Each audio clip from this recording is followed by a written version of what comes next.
introduce you first to Farrell DeBalso. So Farrell, come on up and tell us your story.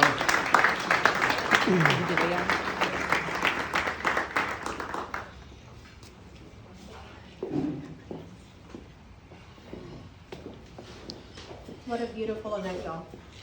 First and foremost, I want to thank Holly and the CF Foundation for giving me the opportunity to share a very unique and precious life that we have been given.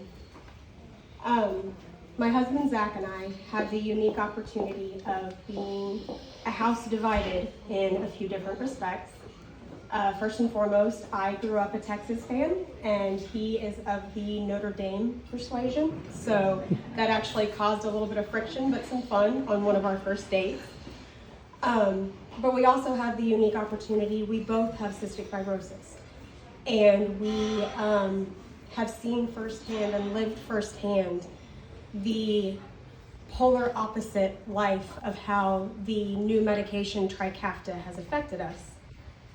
Just a brief history, Zach and I met in 2015 in a cystic fibrosis support group on Facebook. He lived in Florida and I lived in Dallas. And we lost touch for about 8 months. And then we reconnected in May when I started doing a CF awareness project on social media. We met for the first time in July. By Thanksgiving, I lived in Florida, and on our 1-year anniversary, we were married on Anna Maria Beach in Florida.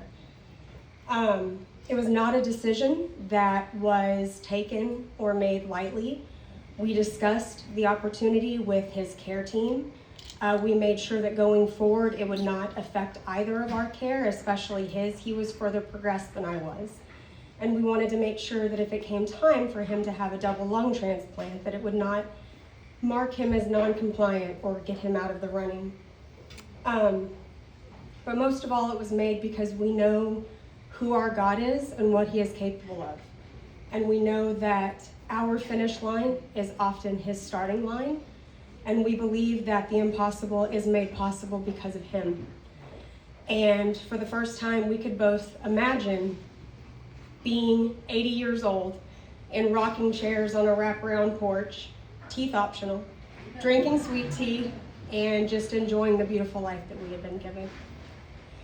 In 2018, we moved back here to my hometown of Tyler, and in Thanksgiving of 2019, Zach was hospitalized at UT Southwestern in Dallas.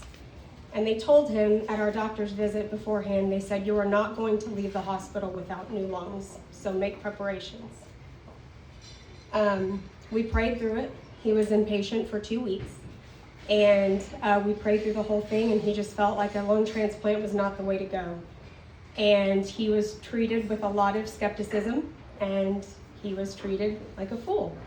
And he held his ground, he held his convictions, and he said, "No, I just don't believe that's the path that I'm supposed to go on." And they said, "Okay, we'll see you back."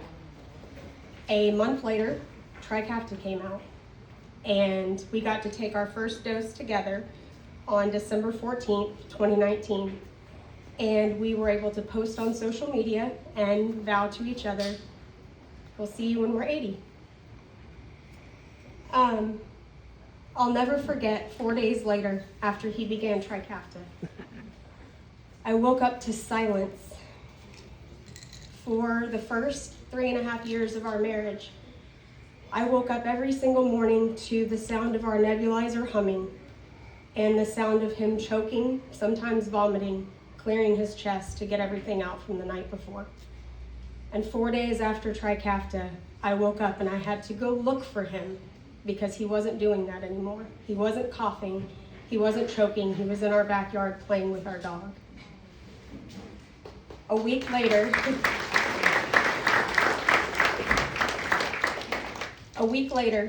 the same man that doctors said would not walk out of the hospital without new lungs was jogging our neighborhood with an oxygen concentrator and with the Rocky theme song blaring in his headphones.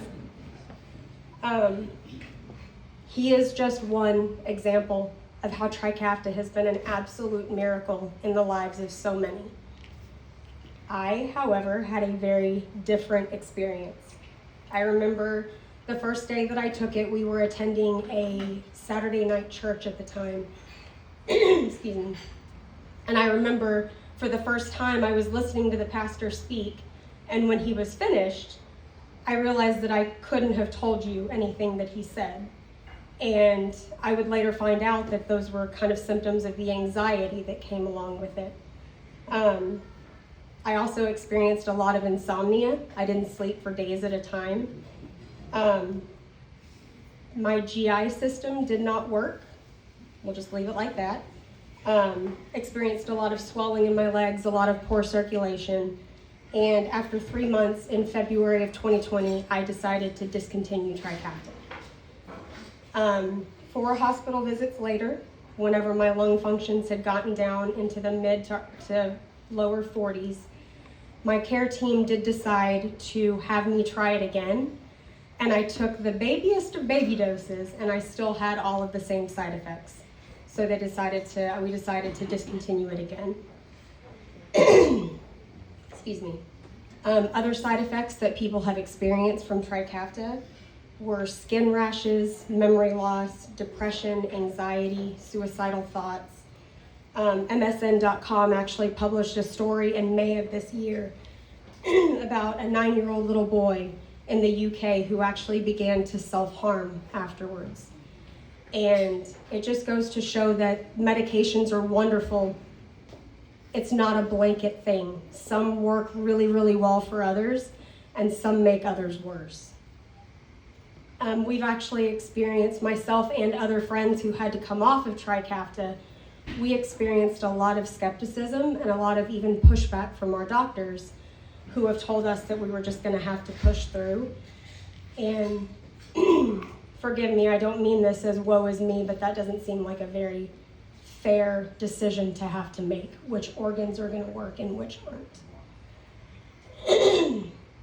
So there has been a miraculous impact on so many, and there are just as many left to go that have not been able to experience the life-changing effects of Trikafta and the other medications that have come out before.